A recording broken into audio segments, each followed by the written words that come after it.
On n'en avait plus besoin que toi. C'est ce qu'a dit mon beau-frère, un sourire narquois aux lèvres, à travers le salon, tandis que tout le monde faisait semblant de ne pas l'entendre. Mes mains étaient encore glacées par l'eau du lac quand j'ai consulté mon compte, m'attendant à régler quelques paiements. Au lieu de cela, j'ai vu chaque dollar économisé pendant 5 ans disparaître en un clin d'œil. Zéro. Tout. Disparu.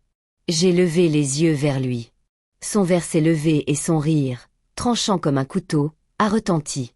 Il pensait que j'allais m'effondrer là, dans cette maison au bord du lac.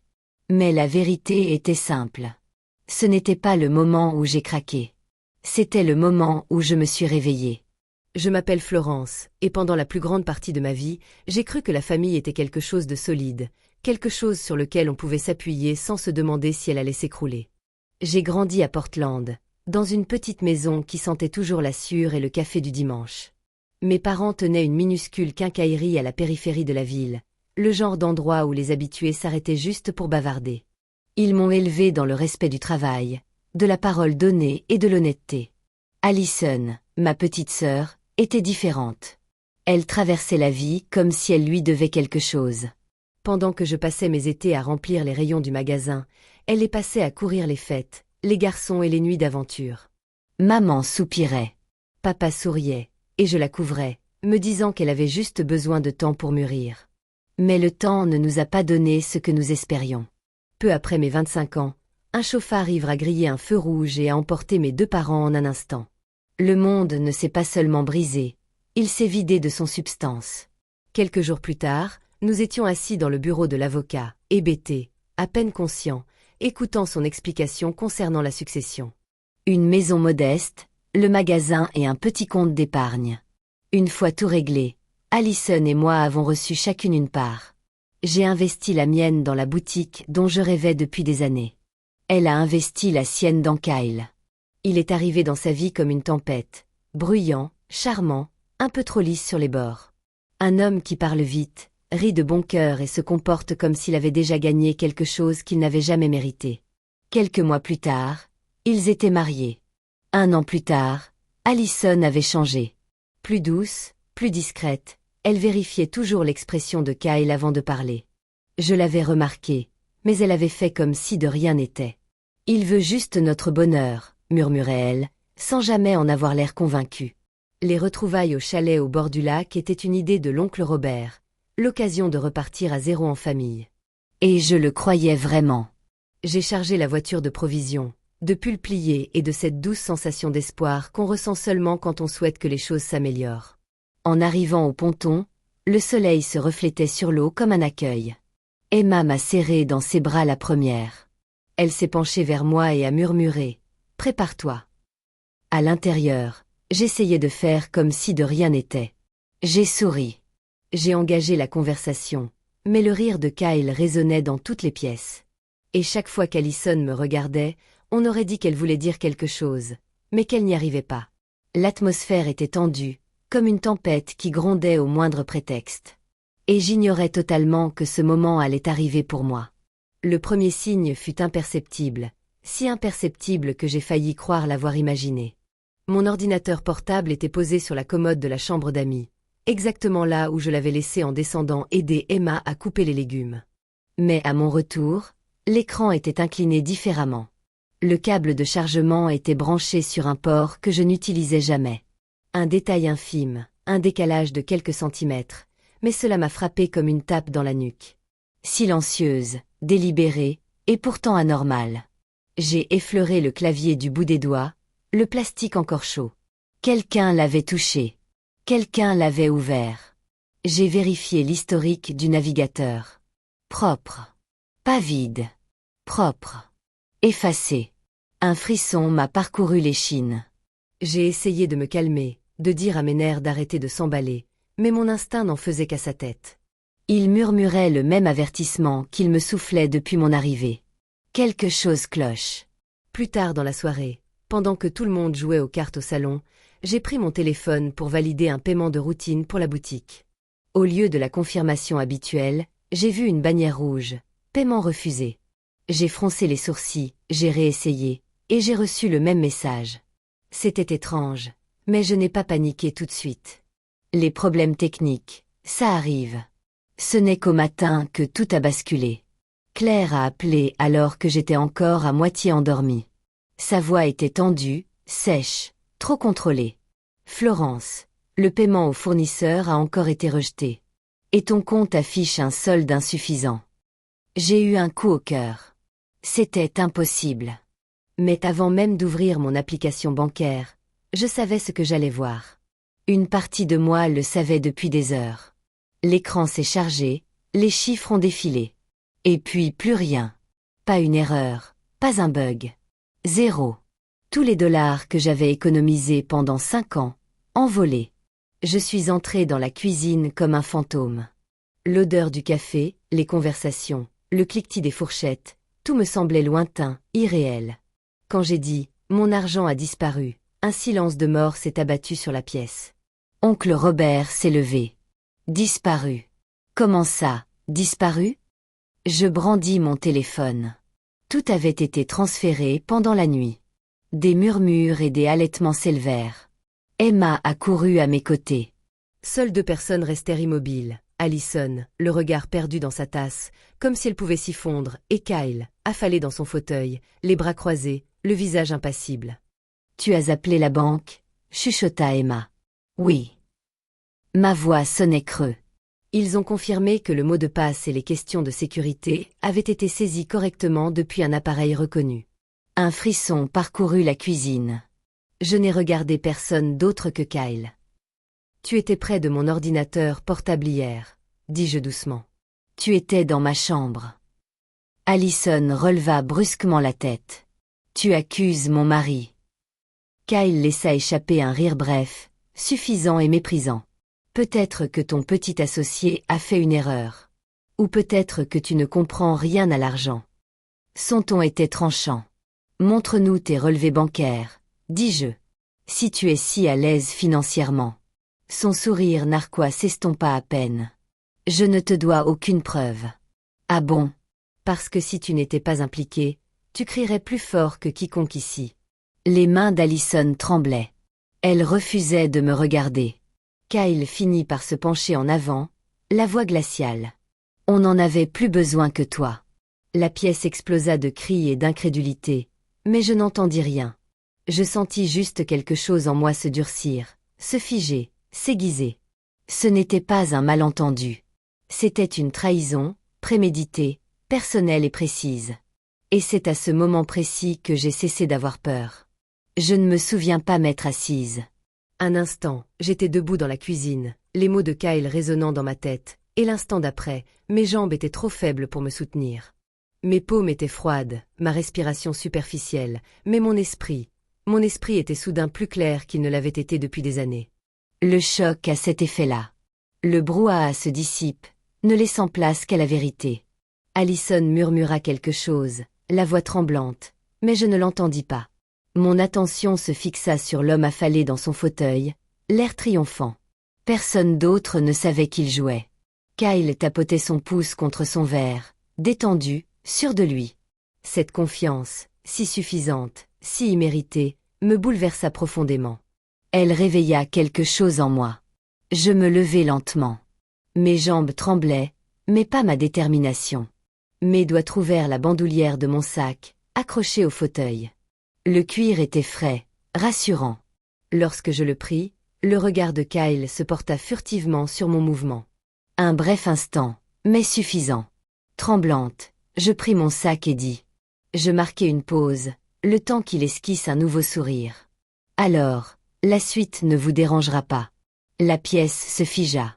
Même le bourdonnement du réfrigérateur semblait plus fort que la respiration de quiconque. Kyle ricana et se leva si brusquement que sa chaise racla le sol. « Tu n'appelleras personne », lança-t-il sèchement en s'avançant vers moi. Avant qu'il ne soit à portée, l'oncle Robert se plaça devant lui, les épaules droites. « Recule », dit-il. « Calme, ferme. » Le genre de voix qui avait apaisé des décennies de disputes familiales. Kyle lui rit au nez. « Oh, s'il te plaît. Elle en fait des tonnes. L'argent est parti. C'est fini. Enterré. Elle ne le reverra jamais. » Le regard qu'il me lança n'était pas celui d'un bluffeur. C'était celui d'un homme habitué à s'en tirer. Le genre d'homme qui comptait sur le silence des autres. Allison finit par se lever, la voix brisée. « Kyle, s'il te plaît. » Il ne la regarda même pas. Il lui attrapa le poignet comme une poignée et la tira à côté de lui. Un geste si rapide et si précis que j'en eus la nausée. Je fis un pas en avant. « Allison, dis-je doucement. Que se passe-t-il vraiment ?» Ses yeux croisèrent les miens, hantés, piégés. Elle ouvrit la bouche, mais l'étreinte de Kyle se resserra. « On s'en va. » aboya-t-il. « Prends tes affaires. » « Personne ne va nulle part, dis-je. Ma voix n'était pas forte, mais elle portait. Pas avant d'avoir retrouvé toutes les traces. Ou avant que la police ne soit là. Kyle rit, un rire sec et rauque. « La police ? Vas-y, appelle-les. Dis-leur que tu as perdu ton argent. Qu'est-ce qu'ils vont faire ? Te faire un câlin ? » Il pensait que c'était encore son moment. Il n'imaginait pas que c'était déjà fini. Car pendant qu'il jubilait, je me souvenais de quelque chose qu'il ignorait. 6 mois plus tôt, après une tentative de piratage du réseau de ma boutique, j'avais installé un petit logiciel de sécurité discret sur mon ordinateur portable. Un logiciel qui photographiait toute personne essayant d'accéder à mes fichiers, enregistrait les frappes au clavier, stockait les identifiants des appareils, horodatait tout, et si quelqu'un avait utilisé mon ordinateur portable en pleine nuit, les preuves étaient déjà en sécurité, déjà enregistrées. Je sortis mon téléphone de mon sac. Kyle se jeta sur moi. Mais l'oncle Robert le bloqua de nouveau. « Tu ne vas pas t'inquiéter de ce qui va suivre, » répétai-je doucement. Puis je passai l'appel. Le téléphone sonna à peine une fois avant que le standardiste ne décroche. Je donnai mon nom et l'adresse de la maison au bord du lac, en mentionnant une fraude financière en cours, avec une assurance que je ne me croyais plus capable d'avoir. Kyle éclata de rire, gesticulant comme si je venais de faire un sketch. « Tu es incroyable, » dit-il. « Appelez la police parce que tu as perdu tes maigres économies. »« Vas-y, fais-le. Peut-être qu'ils enverront quelqu'un la semaine prochaine. » Mais alors même qu'il se moquait de moi, quelque chose changea dans l'air. Un courant, une attention, un avertissement. Peut-être le sentit-il lui aussi, car son sourire narquois s'estompa imperceptiblement pour les autres, mais suffisamment pour moi. Je raccrochai et remis le téléphone dans mon sac. « On attend, » dis-je simplement. Kyle se tourna vers Allison. « Fais tes valises maintenant. » Elle ne bougea pas. Ses doigts se crispèrent dans le tissu de son pull, ses jointures blanchissant. « Allison, » dis-je doucement. « Dis la vérité. » Son regard oscillait entre mon calme imperturbable et l'irritation frénétique de Kyle. Elle ouvrit la bouche, mais il lui saisit de nouveau le bras. « Ne dis pas un mot. » Emma s'avança. « Laisse-la parler. » Kyle lui lança un regard à glacer le sang. « Mêle-toi de tes affaires. » Mais pour la première fois depuis mon arrivée à la maison au bord du lac, ce ne fut pas moi qui réagissais. C'était Allison. Elle se dégagea brusquement de son emprise, la voix tremblante. « Je suis fatiguée, Kyle. J'en ai marre de mentir pour toi. » Un silence de mort s'installa. Tante Patricia laissa échapper un petit cri. Oncle Robert serra les dents. Kyle la fixa, abasourdi. Puis la colère monta en lui comme une marée. Espèce d'idiot. Il n'eut pas le temps de finir sa phrase. Car c'est alors que le bruit retentit. Un fracas violent et assourdissant, si puissant qu'il fit trembler les murs, vibrer les fenêtres et briser quelques cadres photos sur le sol. Tout le monde a tressailli, même Kyle. Emma a murmuré. Qu'est-ce que c'était? Mais je le savais. Au fond de moi, je le savais. Quelques secondes plus tard, la porte d'entrée s'est ouverte brusquement, projetant un souffle d'air froid dans le couloir. Des pas lourds ont résonné sur le parquet. Des voix ont suivi. Police de Portland. Personne ne bouge. La bravade de Kyle s'est évaporée. Son visage s'est décomposé lorsque 3 agents en uniforme sont entrés dans le salon, suivis d'une femme en civil, l'inspectrice Harmon. Elle tenait un dossier à la main. « Florence, j'ai fait un pas en avant. C'est moi. » Elle a hoché la tête, le regard vif et efficace. « L'équipe de cybersécurité de votre banque a signalé des transferts suspects liés à vos comptes. Nous avons reçu l'alerte et retracé plusieurs tentatives de connexion depuis cet emplacement. » La voix de Kyle a tremblé. C'est un malentendu. Quelqu'un nous a piratés. L'inspectrice Harmon a haussé un sourcil. Intéressant. Car les tentatives de connexion provenaient d'un appareil reconnu. Le regard de l'oncle Robert s'est porté sur ma chambre d'amis. Le mien est resté fixé sur Kyle. Il a dégluti difficilement. Beaucoup de gens auraient pu emprunter son ordinateur portable. Tant mieux, dis-je doucement. Alors, ce qu'il y a dedans ne vous dérangera pas. Je tendis mon téléphone à l'inspectrice Harmon. Elle ouvrit le dossier que j'avais préparé, faisant défiler les photos et les dates. Des photos prises par le logiciel de sécurité. Photo après photo de Kyle assis devant mon ordinateur portable, tapant avec une concentration intense, la lueur de l'écran se reflétant sur son visage. Chaque angle, chaque tentative, chaque frappe enregistrée. L'expression de l'inspectrice Harmon ne changea pas, mais sa voix devint plus ferme, plus froide. Monsieur Henderson se retourna, les mains derrière le dos. Kyle recula en titubant. Non, attendez. C'est dingue. 2 agents l'attrapèrent avant qu'il ne puisse s'enfuir. Il se débattait en criant. Allison. Dis-leur. Dis-leur que je n'ai rien fait. Allison.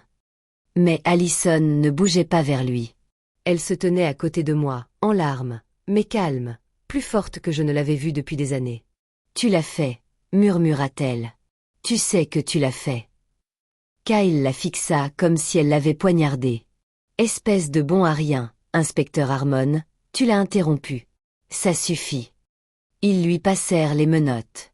Son alliance tinta contre le métal tandis que ses mains tremblaient. Tu crois être libre sans moi, cracha-t-il à Allison. Tu n'es rien sans moi. Allison s'approcha, non pour le réconforter, mais pour lui porter le coup le plus silencieux et le plus cinglant. Je n'étais rien avec toi. Son visage se crispa, sa bravade s'effondra et pour la première fois depuis que je le connaissais, Kyle parut effrayé. Tandis qu'il le traînait vers la porte, il cria mon nom comme une accusation. Florence, ce n'est pas fini, mais c'était déjà fini.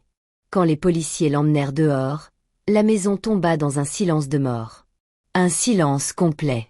Tante Patricia essuya ses larmes. Oncle Robert laissa échapper un souffle tremblant. Emma me toucha l'épaule. Puis Allison s'effondra dans mes bras, soulagée, comme si un poids qu'elle portait depuis des années venait enfin de lui être enlevé. Je suis désolée, a-t-elle sangloté. J'aurais dû te le dire. J'aurais dû le quitter. Je ne savais juste pas comment. Je la serrai plus fort contre moi. C'est fini maintenant, dis-je. Tu es en sécurité. L'inspecteur Harmon revint. Avec toutes ces preuves, vous devriez récupérer la majeure partie des fonds, et il ne pourra plus exercer de menaces ni de pression sur qui que ce soit pendant longtemps. J'acquiesçai, mais mon regard se porta sur la fenêtre, là où Kyle s'était tenu la veille au soir, riant comme s'il était le maître du monde. Aujourd'hui, le monde lui avait répondu, et il n'avait pas ri. La maison au bord du lac semblait différente depuis le départ de Kyle, plus calme, plus légère, comme si les murs eux-mêmes avaient expiré. Les voitures de police avaient déjà quitté la longue allée de gravier quand Allison et moi sommes arrivés sur le perron. Elle paraissait petite dans la lumière du matin, mais pas fragile, plutôt comme quelqu'un qui réalisait enfin que le monde n'était pas aussi sombre qu'on le lui avait appris. La semaine suivante, tout s'est enchaîné très vite. L'inspecteur Harmon me tenait informé à mesure que la banque récupérait les relevés de virement et retraçait les traces numériques de Kyle. Elle m'a appelé pour m'annoncer que la majeure partie de l'argent serait remboursée et que les pertes restantes seraient couvertes par l'assurance fraude. Je me suis assise sur le bord de mon lit et j'ai enfin pu respirer, pour la première fois depuis des jours, 5 ans de travail. Soulagée, Allison a appelé une amie qui avait une chambre libre et a demandé le divorce peu après. Elle est venue habiter chez moi, temporairement, emplissant mon appartement de douces excuses et du parfum de ses pâtisseries nocturnes. Parfois, la culpabilité la submergeait, mais je lui rappelais que survivre à quelqu'un comme Kyle n'était pas une faiblesse, mais de la force. Et maintenant, elle choisissait mieux. Quelques week-ends plus tard, la famille s'est retrouvée à la maison au bord du lac. Cette fois, non pas pour des retrouvailles, mais pour un nouveau départ. Nous avons repeint la rambarde de la véranda, réparé les fenêtres que Kyle avait claquées lors d'une dispute quelques mois auparavant et ouvert tous les rideaux pour laisser entrer la lumière. La maison ne semblait plus hantée. Elle semblait reconquise. Et tandis que je me tenais sur le ponton, à regarder l'eau onduler sous le soleil, j'ai compris une chose simple et vraie, la justice. Cela n'efface pas la douleur, mais cela crée suffisamment d'espace pour que la guérison puisse s'épanouir. 1 mois plus tard, je me tenais dans ma deuxième boutique, la lumière du soleil inondant les nouveaux présentoirs comme une promesse que j'avais tant lutté pour tenir. L'argent était de retour. Les portes étaient ouvertes. Et pour la première fois depuis longtemps, je me sentais ancrée dans une vie que j'avais construite moi-même. Alison est passée cet après-midi-là avec des viennoiseries fraîches, son sourire plus doux, plus serein. Elle n'était pas encore guérie, mais elle avançait vers quelque chose de concret, quelque chose qui lui appartienne. En repensant à la maison au bord du lac à Kyle, à tout ce qui s'était brisé et à tout ce qui s'était reconstruit, une vérité est restée gravée en moi. Les liens du sang ne donnent à personne le droit de vous faire du mal. Ce sont les limites que l'on pose qui le font. Si cette histoire vous a touché, partagez votre expérience ci-dessous et abonnez-vous pour ne pas manquer la suite.